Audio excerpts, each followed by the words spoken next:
भारतीय अदाकारा प्रीति जिंटा ने एआई के साथ कई घंटे गुफ्तगू की। भारत की खूबसूरत अदाकारा प्रीति जिंटा ने आर्टिफिशियल इंटेलिजेंस बूट से अपनी 2 घंटे की तवील गुफ्तगू के बाद कहा कि ये खौफनाक भी लेकिन बहुत दिलचस्प भी है।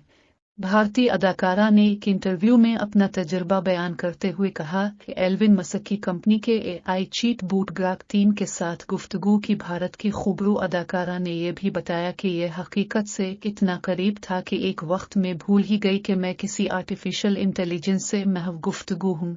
बॉलीवुड हीरोइन प्रीति जिंटा ने कहा कि यह तजुर्बा मेरे लिए बैक वक्त खौफनाक भी था और दिलचस्प भी है। अदाकारा ने जहां एआई चीट बूट तख्लीक करने वालों की महारत और काबिलियत की भी तारीफ की, वहीं इंसानों के बजाय जज्बाती सहारे के लिए रोबोट्स का सहारा लेने की हौसला शिकनी की। भारतीय अदाकारा प्रीति जिंटा ने मशवरा दिया कि तन्हाई में या बोरियत के लम्हात में आर्टिफिशियल इंटेलिजेंस के बजाय इंसानों से मील जोल बढ़ाएं।